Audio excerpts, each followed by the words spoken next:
All right. Hello. Happy Friday. It is Friday afternoon here in Atlanta. A little overcast, but it's still going to be around 70 degrees. So I'm not complaining. I'm not the complaining type. I see people laughing in the green room there. Anyway, Brett Leary, small biz breakdown. A lot of stuff happened this week. We need to talk about it. We need to get somebody from the West Coast, like Leland McFarland in Oregon. Hey, Leland. Hey, happy Pi Day, by the way. 3.14. Yeah. And then tomorrow will be 3.14215. Because tomorrow's the 15th, I'm guessing, right? So and pi is 3.14159, and I forget what it is after that. So we can celebrate Pi Day like today and tomorrow, technically, I guess. Something like that. Or not.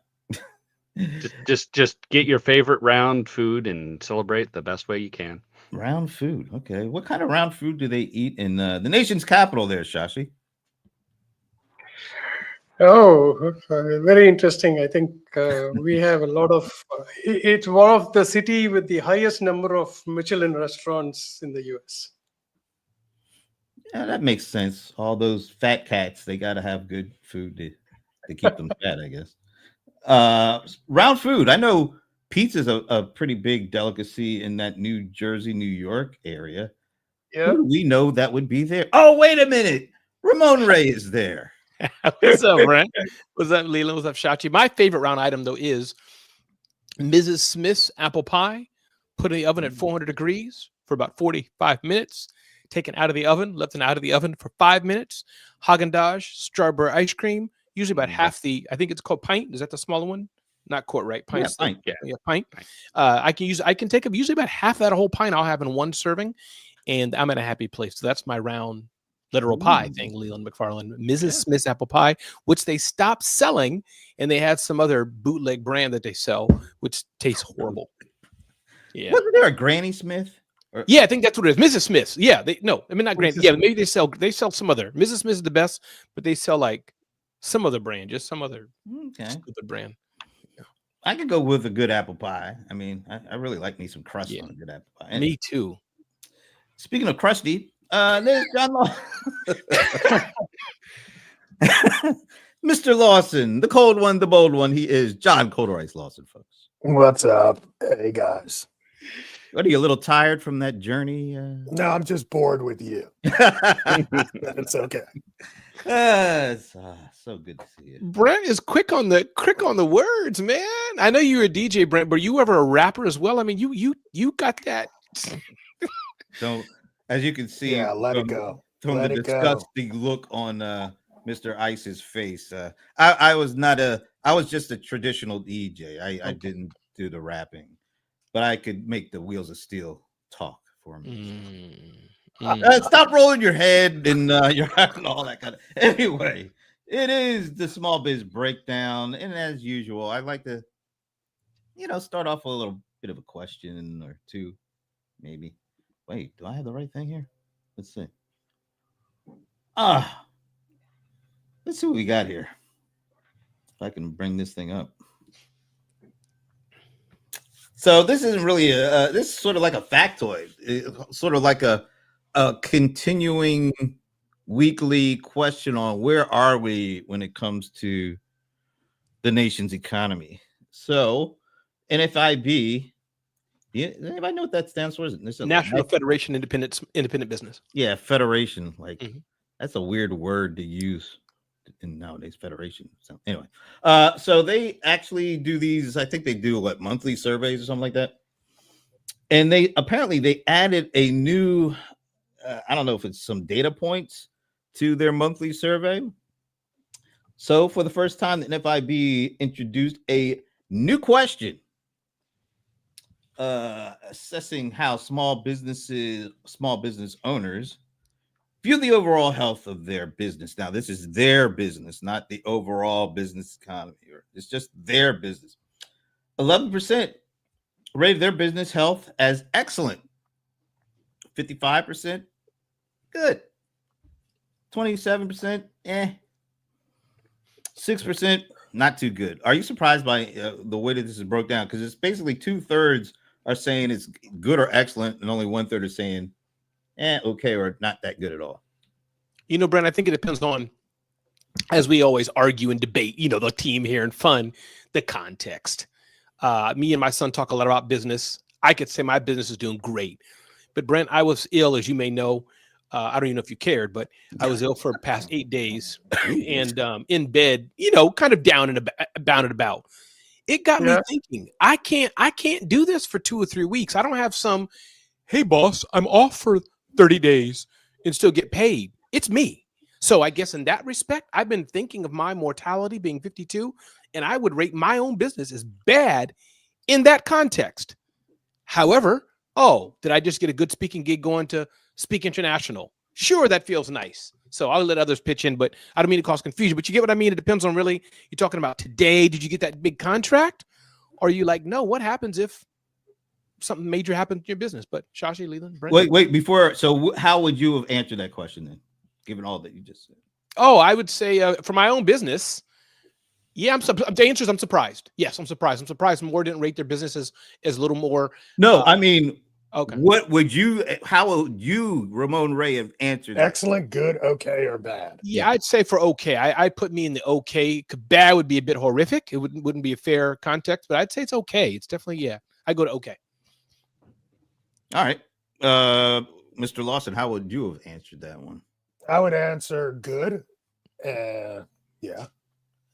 Things are good. Okay. Shashi. You know, it's very confusing. Like every day I listen to a different survey, and it seems I would rate this as a very positive thing, but a little bit of skepticism on that. Like consumers have started spending less, so that's got to affect small businesses, right? So I don't know which time period this survey is. It was. I think it was for the month of February. Yeah, that's quite recent. Yeah, but hey, I hope this is true. So how would you have answered it for yourself, though? No, I think people are at least Not these people. small Not people. How would you answer it for yourself? Like if somebody gave you that survey question, how would you have responded to that question? I would probably say I would be in the 27%. Okay. Leland. I would do the same. I would say that I would describe it as okay. I see okay as just I'm holding my head above water. I'm paying the bills. I'm maybe making a little extra profit to save away for a rainy day. And that's how I describe as okay. The business isn't failing. When you get below that, that's when you're losing money. When you're at good, I see that as I'm making some, a little extra money. Things are good. I could maybe, if something bad were to happen, I could hold off for a couple of months. And excellent is the money is just rolling. It's just, just coming in hand over fist. And so I would actually deem myself as okay. And that's kind of how I see the statistics for this. So I think, if I'm not mistaken, 3 said okay, and John, you said good. Yes. Absolutely. Yeah, I'd probably be in the okay camp. I mean, it's not bad. It's actually, it's pretty good, but I would say okay. I don't know why. For me, the reason I'm at okay, we can go beyond this, which you want, Brent, but interesting to get a little personal with all 4 of us here. We're all in business, as it were, doing slightly different things. But the reason I do say okay, it has overall been a season of a bit slowness. So in fairness, all 4 of us may not be in that. That's just how it's been for me over the past 2 or 3 years. I figured things out. But even if it wasn't a season of slowness, as I'm a bit older now, my goals have shifted. So for me, more sustainable recurring revenue, more money put aside. That's what I've not done as well as I wish I had been. So I'm just giving more context to Ramon. Even if the contracts are coming in, me and my wife doing okay, we chilling, as Leland said, bills paid. Now my goal shifted. And so therefore that's why I'm in an okay state. Okay. I think it's fascinating. I can't wait to see how that trends over time. So we'll be revisiting that every time they put it out. And I think it's important for all of us to answer that question in addition to like look at or analyze the results of the broader, survey audience. Just out of my curiosity, I think it'll give us some really interesting stuff. Speaking of interesting stuff, got another one here. Okay. I don't know if you're paying attention to this or not, but stock market has seen its better days. The last couple of weeks been pretty rough. It's almost like Groundhog's Day. Remember that Bill Murray movie? Every day was the same. Like every day this week, it's been like 400 or 500 points down, that kind of thing. Although today it seems to be okay, but it's not the end of the day, so we don't know what we're going to have. But so the market value at the S&P at February 19th peaked 52 trillion. That's a combined 52 trillion with a T, according to Fact Sheet or Fact Set. Anybody know who Fact Set is? I saw this on CNBC. That's why I give it some credibility.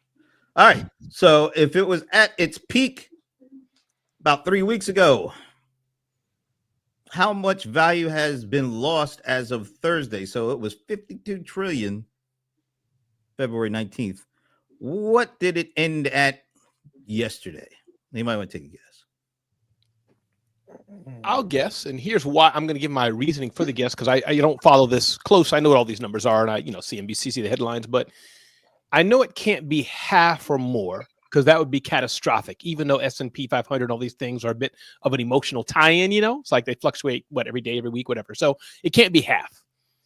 I think it's got to be small percentage points, right? They say, oh my God, it's off 3% today. So how much value has been lost? I don't know what the math is, but I think less than 5%. As of last Thursday. You could give me a percentage or a number. That's okay. Yeah, percentage. So I'm not sure to calculate it, but all right, 5%. Yeah. Who else? 47 trillion.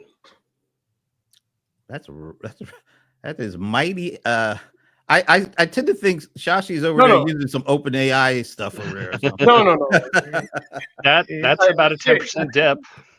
Yeah, I calculated 10%. All right, 10%. Okay, so we got 5% from Ramon. 10% from Shashi. Leland. 8%. All right, you're going 8%. So we got 5, 8, 10. Leland. I'll do 7, right in the middle. Oh, no, even as not here, I'll do 42, right? Yeah. Somebody got to represent her. All right. The actual numbers are 46.78. That's why I was wondering, did Shashi just round up to 47? Not bad, Shashi. So in a span of 3 weeks, he lost about 10%. 5.28%.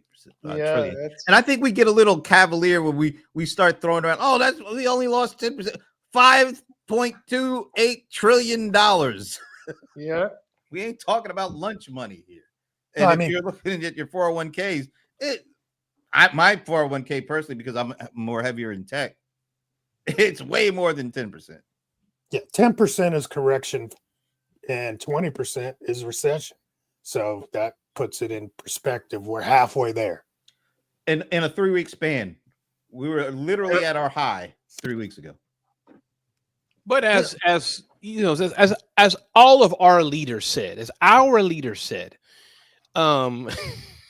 love how you emphasized the word "our" there, Ramon. That was for a few of my friends on this panel here. Our leader has said this is just a temporary pain before the huge spigot of American reindustrialism comes back into play. So don't worry, John. Don't worry. We are seeing better metrics. I think inflation, the inflation numbers have come out and it went down, I think like 1.5%.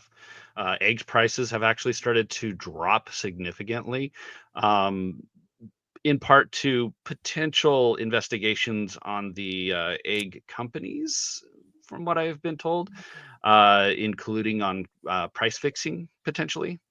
Is Doge leading that?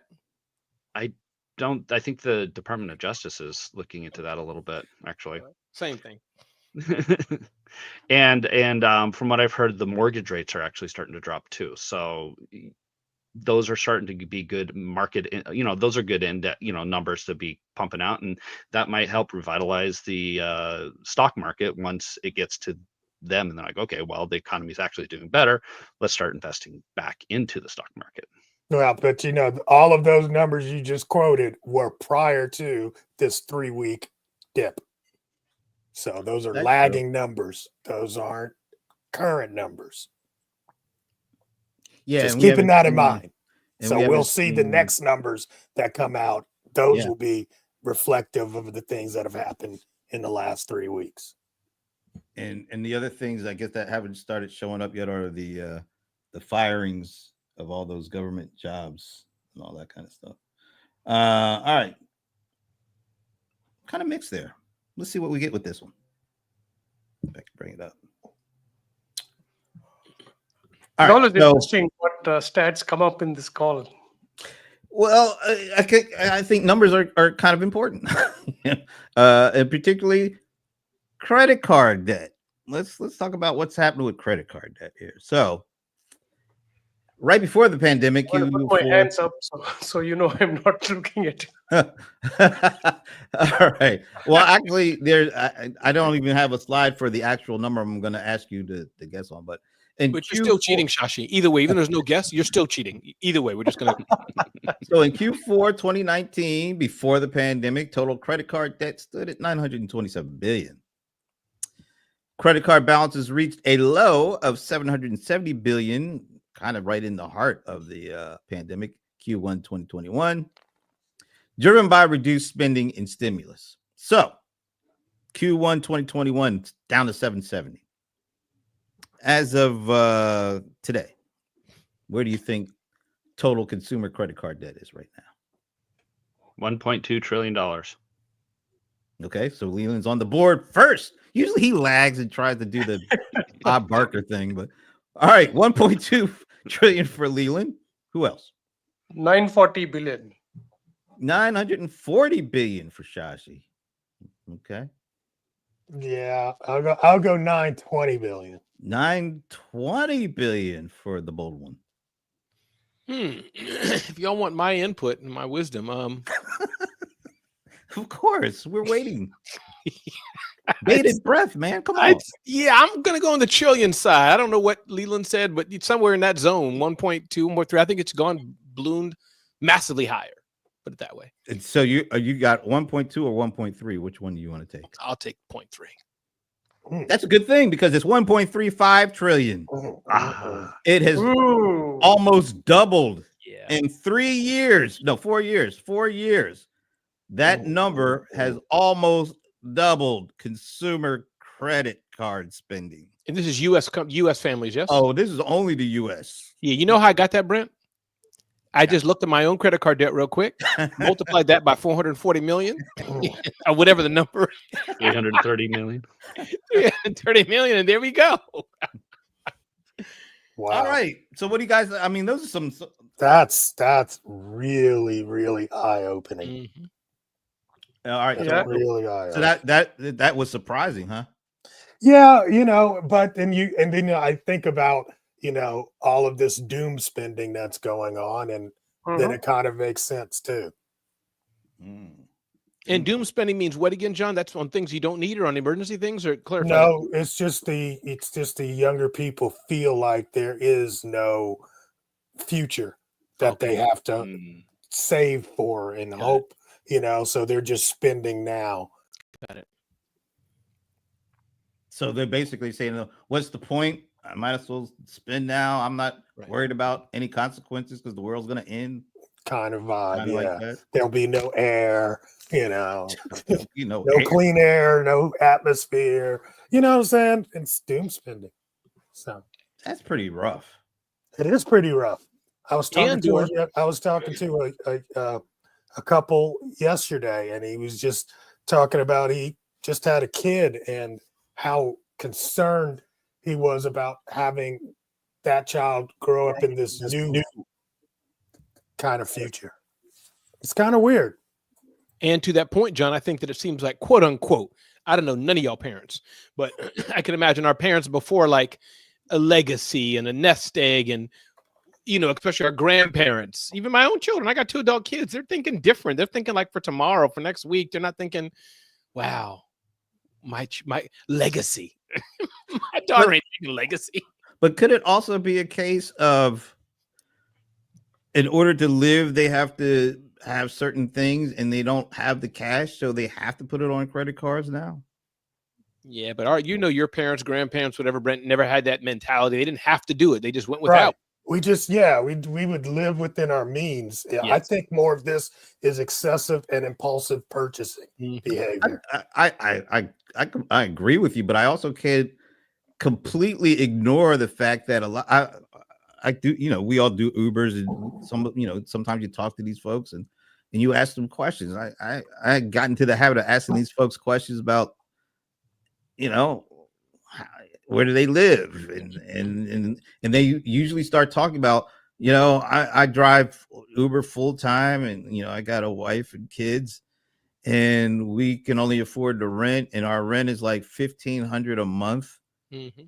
And I'm like, damn. I mean, if I guess I'd be using my credit cards to buy like dinner, when you or even putting your rent on credit card. I mean, a lot of these instances, it's not pure excessive spending. A lot of it is pure survival spending, and they don't really have all the money they really need. Like, we were lucky. We're not going to go through the whole thing. When I was this shape, that kind of stuff.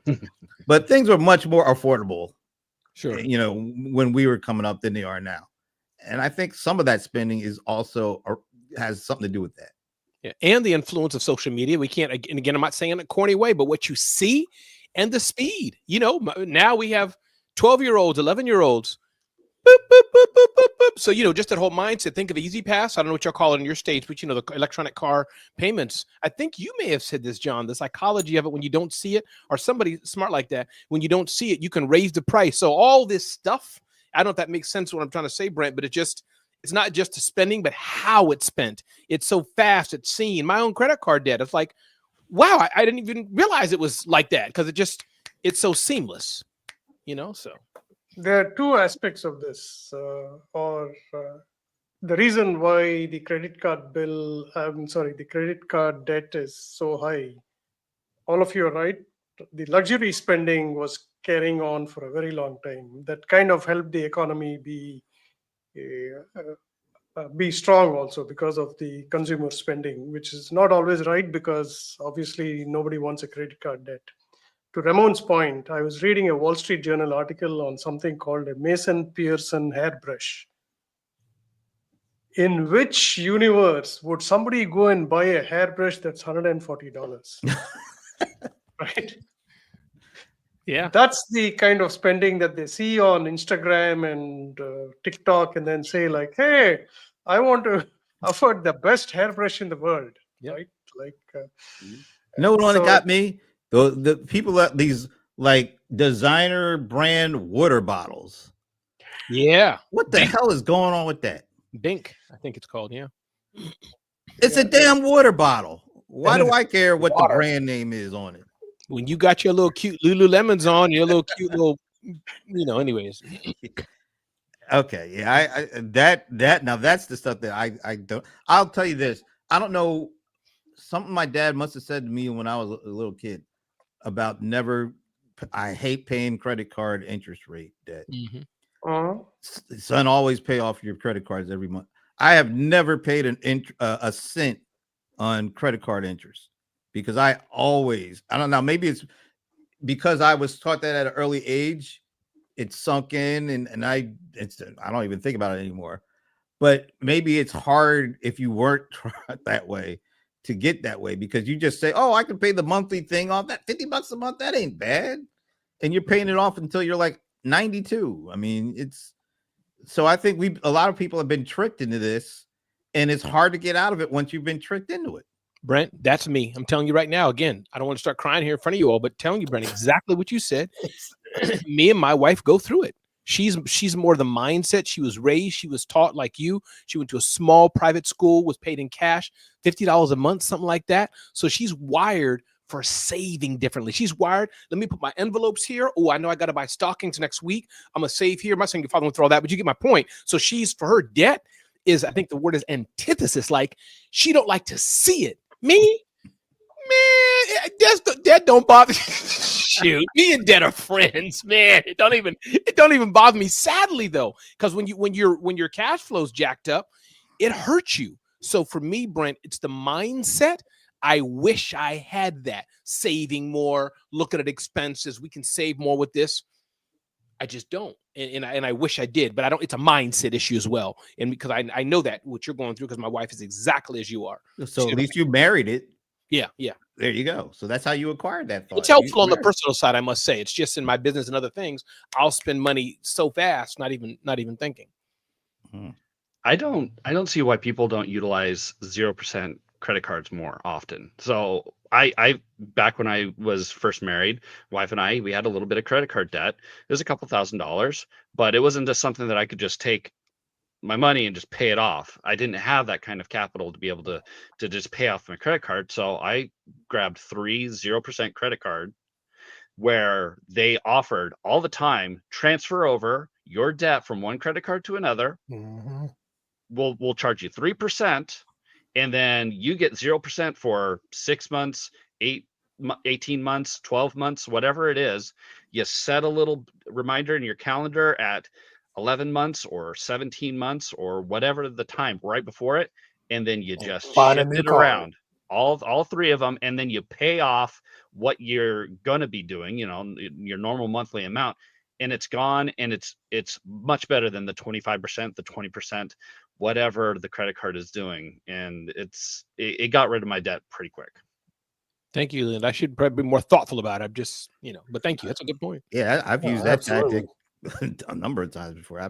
That's how we funded the business in the beginning. I've done the reverse, Leland. I look for the higher interest credit cards.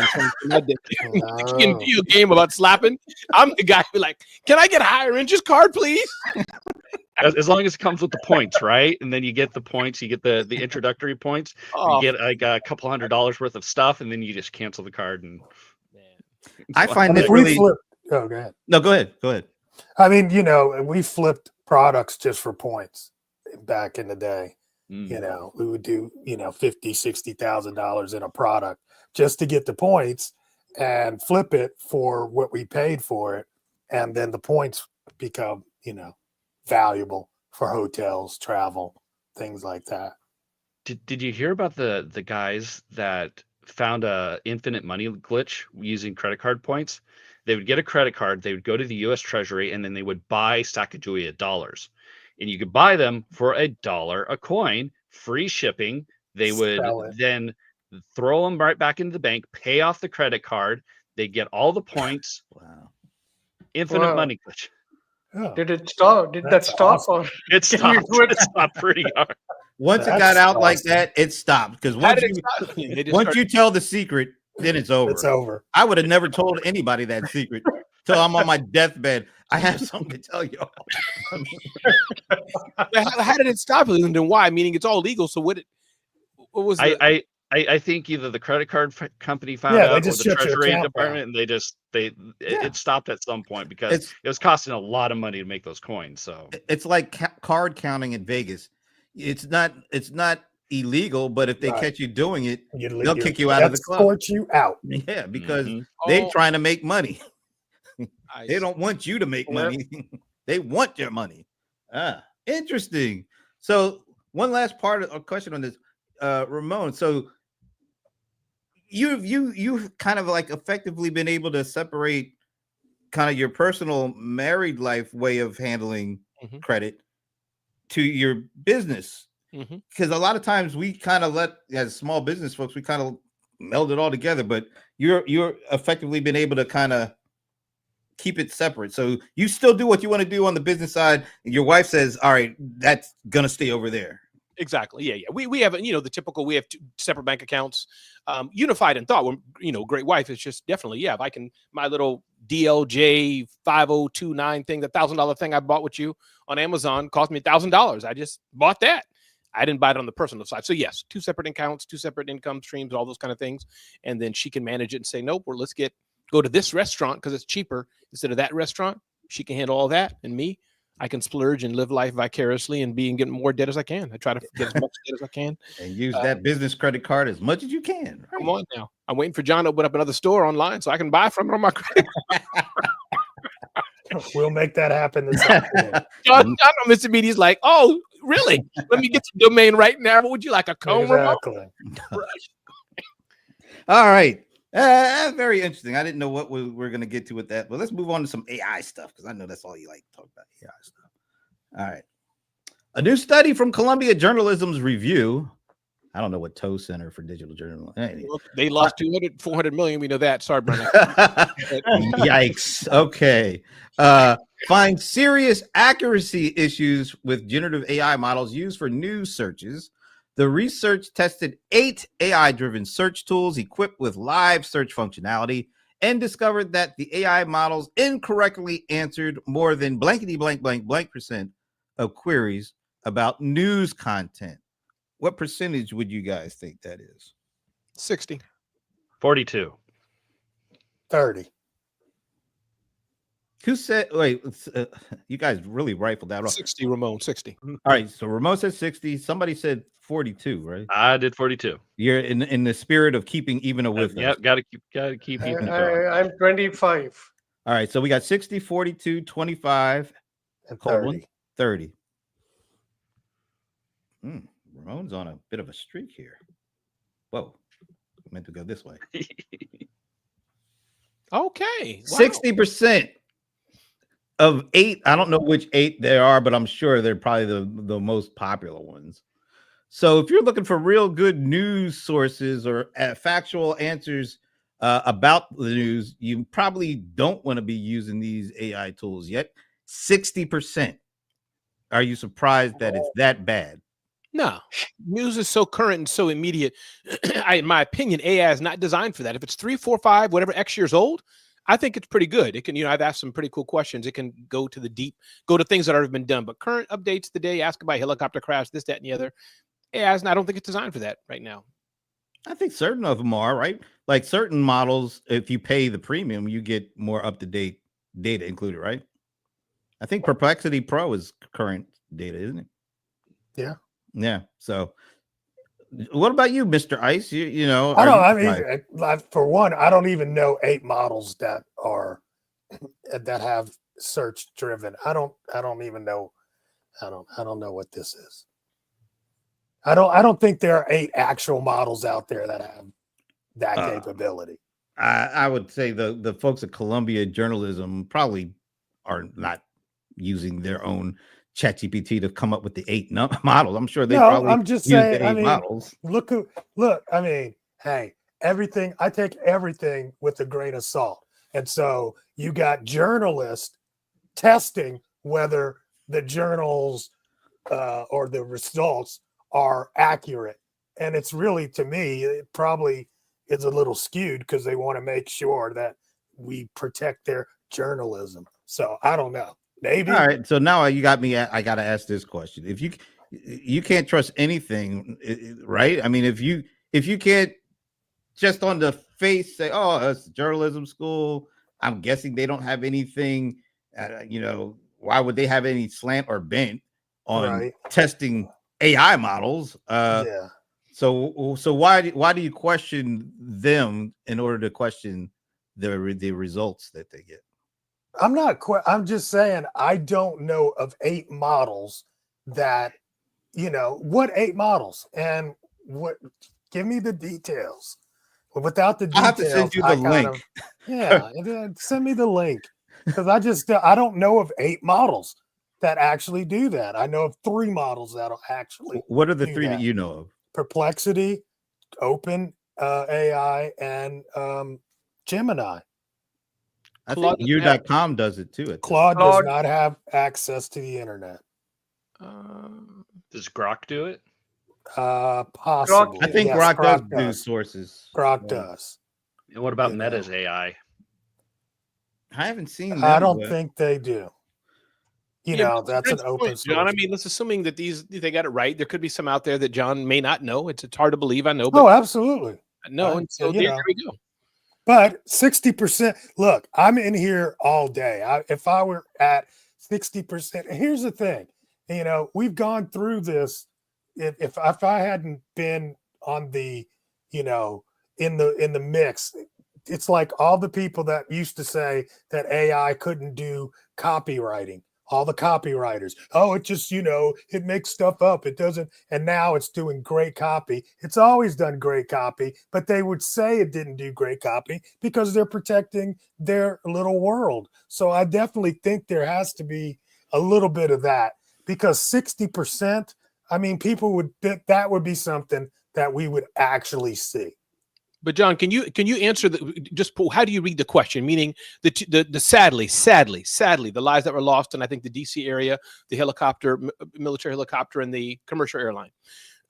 If I'm understanding it, the question is, or Brent, maybe you should I don't need you to read it again, but we're saying, can AI properly give a daily news summary of the question? Or, because maybe we just need to redefine the question. I said 60% that high because I just found me asking AI about something that happened yesterday, it's just not effective. That's why I went that high. And so I was right. I agree with that. Right. So I think that's all it's saying. I think so forget whether it's the 8 thingamajig, 8 modules or not. That's how I answered it, John, if that's helpful. But it just says news searches. So I don't know if that's old news, new I'm news. sure if you want to get the full 10-page write-up, you can get it. They'll provide all that. We just don't have time to go through all that. All right. Well, you do that. I'll be back. So what do you think, John? I'm not the one questioning you. No, I'm going to go do that. You do that because I'm like, it's a valid thing. Things that anyway. Okay, let's say that's the key. Yeah. Let's go with this number and say 60% of all news searches are inaccurate. Actually, they said seriously inaccurate, not just a little off, but serious. I don't know. Once again, they'll have to tell you what the definition of serious inaccuracy is, because I don't have their definition, but Yeah. I would love to see like a breakdown per actual AI, because I mean 60% is an amalgamation of all of them. So it's like, how did Perplexity do versus how did OpenAI do? And because or this off-brand, startup company who just came out and is kind of in beta, and that results might actually skew the other AI's results. And so you may have good results from Perplexity, but that company mashed in with that 60% all of a sudden takes it all the way to the 60%. So that's where Leland, that's why the 8 bothers me. Well, I'm sure if they would have said the top 3, we did these top 3 and 60%, then that would be like, really? Well, guess what they want you to do? They don't want you to just keep guessing and questioning. They want you to go to the link on the thing and say, if you want to learn more about this survey, go here. That's exactly what they want you to do. So don't be beating me up, damn it. Go to the link. I'm not beating you up. Go read the 10-page PDF. I'm sure there's a white paper somewhere. We all have them in our history. Anyway, let's keep going with the AI stuff. And this is ripped from the headlines of Small Biz Trends. I want that Law and Order that sound. Ripped from, that'd be really cool if we do that. We probably get sued if we tried that. Anyway, OpenAI introduces new tools for building AI agents. Since this was ripped from the Small Biz Trends headlines, Leland, do you want to fill us in on what this is all about? I haven't read that one yet. Leland, can I just Leland? I know this is our small biz show. That's the wrong answer, man. And you're going to say, you know what? What this means for America is that finally average people can build. Okay, so Leland, we're gonna try it again. I love you, Leland. It was eviscerating to me as a public speaker. It's funny, but wrong answer. So if I made Brent, do you mind, Brent? Can you ask him again? Why don't I ask you? Okay, you can show us how it's done. Yeah. Show us how it's done. So, Ramon, could you fill us in on what this is all about? Absolutely. Easy. Listen, AI agents have been around for a short amount of time after, of course, the birth of AI. But AI agents are little discrete bots, discrete agents that help you do specific tasks, and people are afraid that they're going to take their job. But here's the point, is that it's not easy for the common person to do. People like John Lawson can do it in their sleep.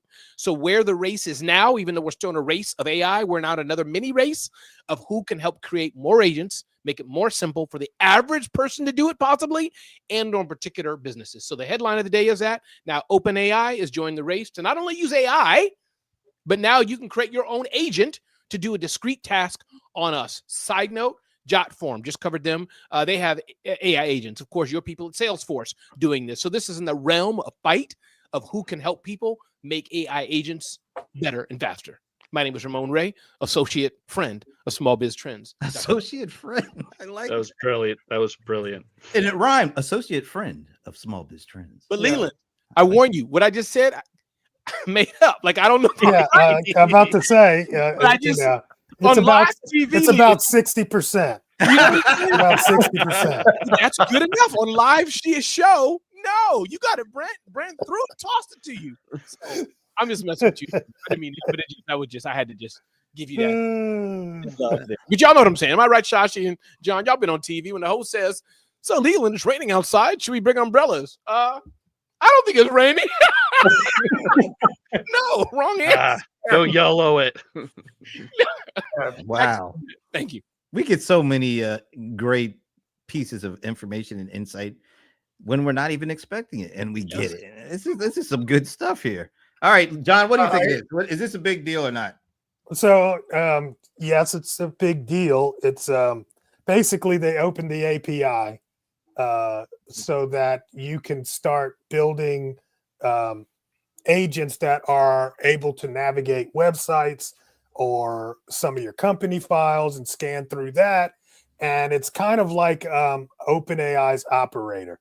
So if you've got Pro version and you've used Operator, it's basically you've got API access to Operator, which allows OpenAI to open its own browser and do things autonomously without you having to do it yourself. Shashi. They lost me on API because expecting small businesses can't even have the technical knowledge right now to update their websites, right? So I think this is mainly towards people serving small businesses, which I think is a good thing. Except I think Ramon mentioned some of the existing software will already have the ability to build agents. So let's say they had a billing software or a financial software, and there was something that they couldn't do within the software. They're probably not going to look for another software to build an agent to manage this software. So two lessons here. Number one is make it very simple for small businesses to build their agents. Number two, don't make them change their existing software because they're already used to it. So existing software vendors should be able to introduce customization, basically. I mean, if you take AI agents, it's almost customization without your having to intervene every time. That's my take. But I like what you said right out the bat, Shashi. How many small business people are actually going to do this themselves? I think net is a interesting and a positive for small businesses. I don't think it's as big a deal as it kind of alludes it to be. I would be wrong. I would love to be wrong. But, I mean, look, there are reports that you have to run every week to see what your sales data is. It's housed inside of a spreadsheet with multiple tabs.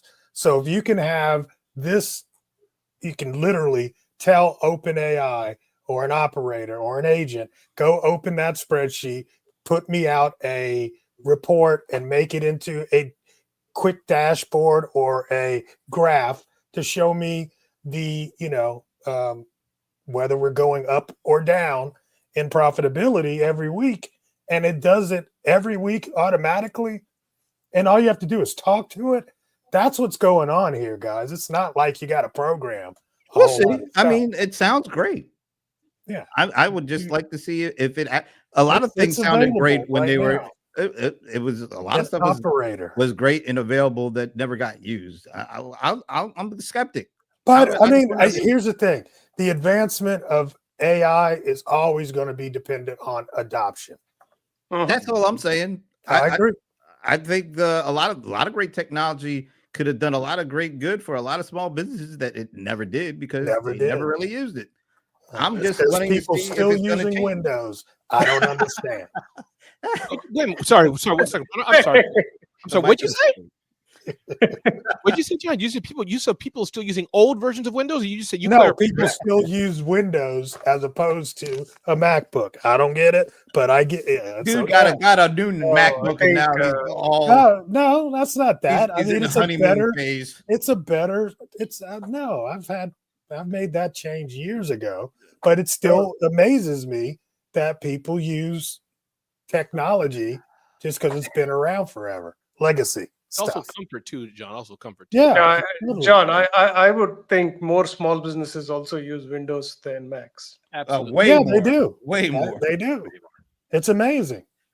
And I'm not going to slander any technology company just because I don't use their stuff. Exactly. You know, I'm just saying. I'm not saying that. Look. John don't need to eat. Me, but John, he can. He's selling billions of candles or whatever he does. I don't know. But, yes, it's nice to be independent.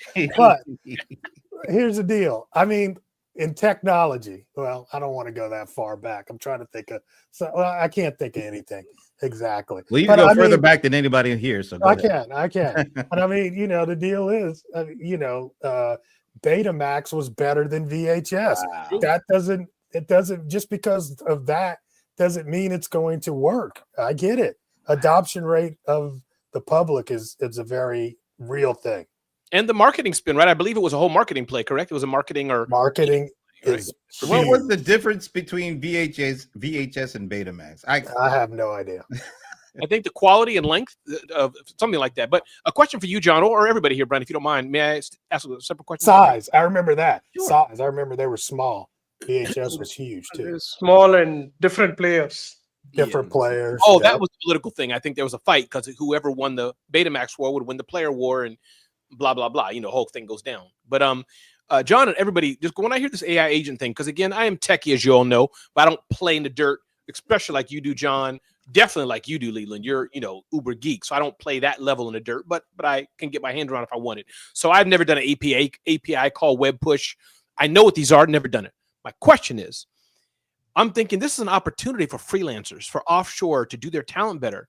But I see a security issue. You're a freelancer, start using agents for your company. You rely on it. Like in your company's humming, do they kind of hold more keys to your kingdom than today or a few years ago where it's password controlled? Like, oh, you have access to my QuickBooks? Boop. Now you don't. Does that make sense what I'm doing? They're building these deeper tools that normally you'd rely on from a larger company, but now Mindy from Bahamas can build you a pretty extensive system that you're relying on that's getting deeper into your system, but it's one person holds a lot of access to stuff. Does that make am I making any sense, or is that not a worry? That is an issue. I mean, but the cool thing about API keys is that you can actually revoke them. You could revoke them. And so you can give her a temporary key. She can make the software. And then once it's delivered, you just go in and replace the key with a new key. And then she's out and the software's humming along. Yeah. That's now, a good if you need any, okay, got it. Yeah, if you need any changes in the future, once they make all the changes, you just revoke the key, put in a new one. And that's been the way that it's worked forever. I see. Okay. Yeah, I didn't. Yeah. Yeah, this is the 70s? Yeah. No, I'm serious. They came out with APIs like in the 70s, and they agreed on this is the way we're going to be able to have programs talk to each other. And here we are all these years later. My question, John, was a dumb question you're saying? Was like a dumb question? No. Oh, That's a great question. You're laughing at me or something. Okay, I'm sorry. Okay. No, that's a great, because a lot of people don't understand how APIs work. Yeah, and we weren't laughing at you for that. See, Shashi, we were laughing. All right. Let's move on. All right. Oh, I love y'all. Since we're speaking of, Shashi, you always gotta ask, Shashi. You got to ask to make sure the tone is right, Shashi. we're talking about OpenAI and the new tools. They also are in the news for something else. OpenAI urges U.S. to allow AI models to train on copyrighted material because they are afraid that if this does not happen, the U.S. will fall behind China. No, this is what they said. If it doesn't happen, well, China's AI might catch up and surpass us because they don't have that kind of limitations. Yeah, no limitations, no regulation, red tape to cut through. We're only thinking about China here, folks. We don't want the U.S. to go behind China. So this is not about us. Not about us. No, that's it's totally about the them. country. It's about the good of the country. What do you say to this? What do you guys think about this? It's a valid point. I mean, I'm sorry. I'll just take the other side of the view. It's a valid point. Imagine in 2 years, 6 months, whatever, that bimbo AI is surpassed and has access to all this, and we're left flat-footed because we're in court and don't have nothing. So I get the point. I think the problem, I think, John, you may have said this just months ago or whatever, as we started talking on this show, Brent, is that this is a period of being scared. This is that period of, as you said, John, last week, the Kim Kardashian moment where, ooh, that's weird, or Michael Jackson's nose. That was a great point. So I think all this fits in on that. This is a period of fear. The first fax machine came out. That's dumb. Who would ever want to send fax to anybody? You know, it's that time we're in. So I think AI is here, and it is a steamroller, which everybody doesn't even know what to do with. Well, I don't think it's an issue of AI being here or not. It's an issue of all that data that is out there, that a lot of it is ours individually. A lot of it is small businesses. Why should any one company leverage that data that we might have created and worked on and all that, but they can use it to train their AI models and none of us actually get a cut? Yeah, is that fair? Brent, it sounds like the same argument, Brent. Sorry, Sasha. I just want to say it sounds like the same argument. Different case, I know, Brent. But don't take pictures in the stadium. Don't take pictures in the theater. Now we want everybody to. That's all I see it. I see it as the same flow of argument. Or maybe you can take the pictures, just don't upload them to Facebook or Instagram or any social network. Because once you do that, then it's ours. It's fair game. Is that? I think that is a good one, Ramon. Is that the distinction we should be making here? If you put it up on it's a change. Platform, we're changing. Yeah. Go ahead, Shashi. It's a change. Well, wait a minute. Before Shashi, what do you mean it's a change? I'm just trying to make sure. I just kind of like what he said about the because I remember going to a concert. Yep. Right, and you couldn't take no photo flash. That's what you used to say on the ticket. You know, you couldn't take any pictures. Right. Today, all they do is take pictures, and artists that didn't want you to take their pictures during their concert before now have capitulated, because if they're not on social media, nobody's buying the ticket to go see the show. So I think it's a change. We thought that taking pictures would make people not go see the show because you could see it all on the web. But now we're finding that the fact that we saw it on the web is making people go to the show. And that's where we're at this point too, I think, with copyright data. It's a change. I have a couple of points to make on this. Number one, Ramon, sorry, but I think OpenAI is in deep trouble. Okay. The reason being they don't have a business model. They don't have a moat. And I don't think their partnership with Microsoft is going very well, and Microsoft's trying to develop its AI on its own. They're gonna do it. But the most powerful AI companies in the world, in my opinion, and from the research that I've done, probably Amazon and Google. But they're not showing their AI to everybody. They're only showing parts of it that they feel that they want. But Shashi, let me ask you, is it because not only do they have the AI tech capabilities, they've got the data. They've got data that nobody else gets, and they keep getting more and more of it.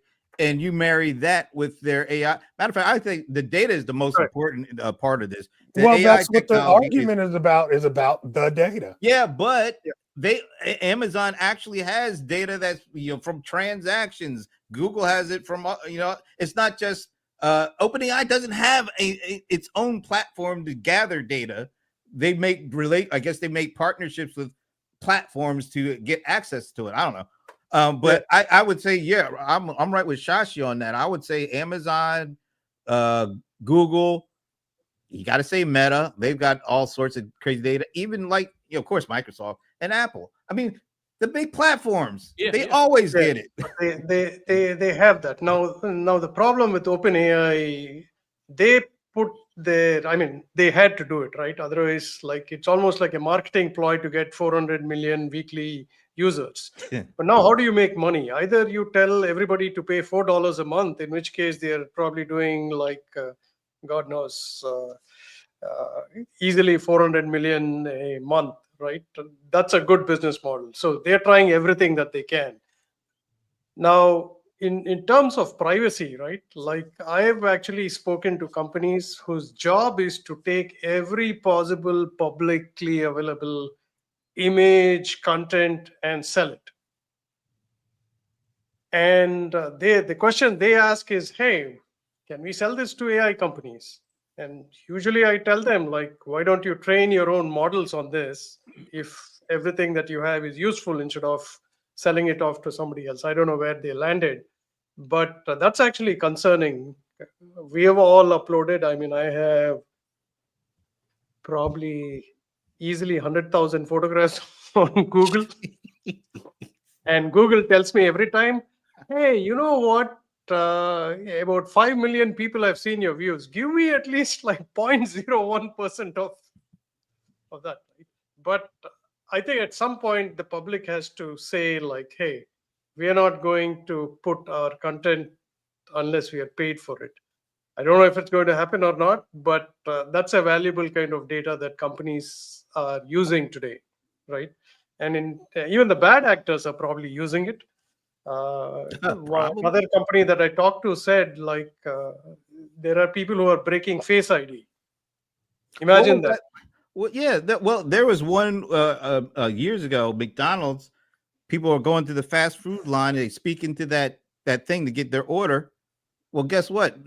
They're not only getting their order; they're getting their voice print, and they were selling the voice print. It wasn't McDonald's; it was one of their employees who was scraping the voice prints of all these customers ordering fast food and selling it on the black market.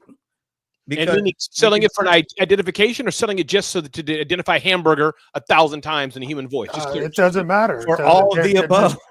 They're just selling the data. Matter of fact, you don't know what the people are going to do with the data. Yeah, and that's the point. When you are able to accumulate data, you don't necessarily, you might have a couple of ideas of what to do with it offhand, but as you start using it more and more, oh, wait, we could try doing it with this. Oh, we never thought about trying to use this data for that.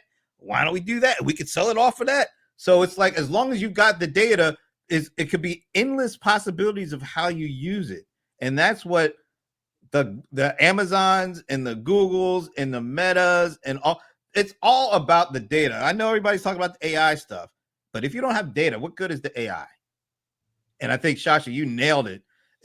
Those are the ones. And OpenAI thought they had a really good start to a relationship with Microsoft, but like you said, Microsoft has the data. They have lots of smart people. They can create the AI now, and they can run the AI on their data cloud services, Azure. So after another year or two, why would they absolutely need OpenAI at that point? Yeah, that's really smart stuff. I think it's really interesting. However, just to go back to one tip. Hold on. I mean, you're going to, I just want to go back to the actual post. The post was not about OpenAI. The post was OpenAI bringing it to the forefront, but it was talking about all LLMs being able to be trained with copywritten data.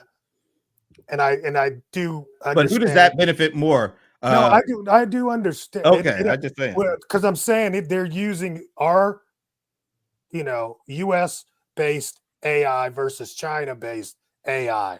I don't think, maybe it is, but even with US based, Amazon or what'd you say, Microsoft, all these people, if this doesn't open up the floodgates, their AI LLMs are still going to be much less smart than the ones in China because they've got way more access to data. Yeah, I think you're right. That was his reasoning, public reasoning. Right. We all know what the real reasoning is. They're trying to, like Shashi says, they're trying to stay afloat. they're trying to stay relevant. Because, like I said, a couple of years I from mean, now, look, if Microsoft pulls the plug on their, they don't even have a data. They don't even have a place to house data. So, but they yeah, still but my need point, that pipeline coming. my point was also that China cannot beat the capability that Google and Amazon have. From what? Despite Just from which perspectives? From data perspective, the data collection perspective, data and collection perspective. definitely not from the technology, because they're always fast followers when it comes to the technology and the innovation. Yeah, China is always, they're not innovating. They're seeing what we're doing and trying to find a way to make it more efficient and cheaper to do. But when's the last time something truly innovative came out of China? Not this that they week. what tell me Manus. All right, tell me. I don't know. Tell us about Manus. What is it? I mean, go look it up, bro. Well, you're the one that brought it up. I'm asking you. Manus, India, Manus from India. Oh, see, he's saying Manus is from India. Well, the guy that was on it was Chinese. Apparently it's not even there. Look, DeepSeek is Chinese. And what did they do? They didn't do anything new. They took what was already out there and did it more efficiently. That's not nothing new. Okay. Grant, is this what you show like at 5 o'clock today? Is this a little bit? Because I have to school him because he talks from these, these platitudes that he doesn't understand. So do you wait until he's done, John? Is that what it is? Or you interrupt him? How does the show flow? I totally interrupt him. Got it. And then when he's right, what do you say to him? If he's right, like what do you say? Like it only happens rarely, so I give him his props. Got it. Are you guys done yet? But I you guys go ahead. I mean, the first thing I wanted to give a tip to all small businesses is that security is going to be a big thing. So don't click the remember me on any page that you're logging in. Right. Right. And always use two-factor authentication. That's the tip I wanted to give. All right. We already got a final thought there. All right. Hey, Rard. Hey, Rard. It's we're glad that you're here. Thanks for joining us. Yeah, thanks. All right. So we are at the top of the hour. So Leland, you wanted to say something. Well, I was going to say China just they rip off the United States all the time. You know, an influencer comes up with this really cool idea, really unique travel mug or something like that. It's ripped off 10 ways to Sunday the next week in China. And that influencer who came up with this really cool invention, even though it's patented, it's all over Amazon, and Amazon doesn't do jack about it. And so when it comes to AI, China's going to use copyrighted material. They're going to use any data that they can get their hands on. Maybe they're the ones that are buying that McDonald's voice print, to be able to make their AI. They don't care about laws. They're going to do whatever they can to be able to claw up over the United States. And so we've got to do some things to either limit them or help ourselves to be able to make sure that we're not put in the past by them. So would you be thumbs up or thumbs down for the copyright? I mean, we already have Google scraping all of our data and putting it on their page. They're utilizing copyright data. That's a tough one, huh? Yeah, I'm saying this is a change in the way we think about copyright. Let's put it like this. If you think you have something that you can make money off of, then the answer is, I don't want them to be able to use it. Yeah, when I think of my book, one of the best-selling books in the world, Celebrity CEO. I mean, it's better than any of the recent AI books out there. Better, it's just amazing. Better than any kick-ass conversation. It's amazing. So, Celebrity CEO. Point is, no, I can't finish my sentence, but I would be disappointed. Seriously, Brent, thinking of AI, I'm a small business. But yeah, because I was thinking, who cares or who would want to be paid? Would my wife want her putting photos and all that? Let's leave out public stuff like that in exchange for using X service for free. All the stuff that Zoho talks about, right? Privacy stuff. I think we can bucket that out. But I'm thinking for my book, yeah. Have you checked to see if it's on there? Was that? Have you checked to see if your book is in there? No, I don't even know how to check it, but I'll do a search for it. Yeah. Well, Amazon I bet it's already in there. Probably, but Amazon does own the top searches. And another side point, Google Books. I think Google Echo, whatever. One of the services, when I say who is Ramon Ray, it gets my older books back. But so yeah, that's. And Leland, I had a tip for you. I think you should come out with to the Shashi's point about security, the top 20 passwords to use for your business, like a list of the top passwords that people should use to protect their business. And just ask ChatGPT what those are, and yeah, 60% of them will be wrong, but that's okay. All right, this has been a fun one. it has. And unfortunately, we missed Ivana, but we are hopeful that she'll be able to join us again next week. So, Shashi, you already sound like you gave us your final parting thought there. So, Ramon. Go out and meet people, shake hands, get real business cards, not them little stupid, annoying, oh, NFC's not on, click my phone. Get a real freaking business card with a real face on it with big enough copy that I can read, not cursive writing, 0.8 font, and tell me to contact you. Not gonna work. Get out and meet people. And he even got down to the font level. I mean, he's really fired up here. All right, Mr. Bold, Mr. Cold. Go have fun. after the Ramon rant, then it was like, yeah, we love it. We fun. love it. Go have fun.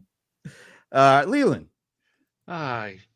Enjoy today. Get a nice good pizza pie with some pepperonis, circles and circles, with a nice Boston, like a good apple pie with some ice cream on it, and just enjoy all that is pie. Matter of fact, go watch American Pie 1, 2, and 3 or Life of Pi. Or Life of Pi. There you go. There's lots of pie going on. My parting thought is what, Shashi, you got something? One correction. I misunderstood Manus as a Indian company, but it's actually a Chinese company. I must have. Oh God, got he's confused right. with something else. Yeah. Yeah. My bad parting. I want to go back and forth with him. My last parting thought is disregard what Shashi just said. And join me in the bold one, the cold one at 5 Eastern, where I get to school him a little bit more. All right. Have a great weekend. We will see you next week. Sayonara. Bye. Sayonara.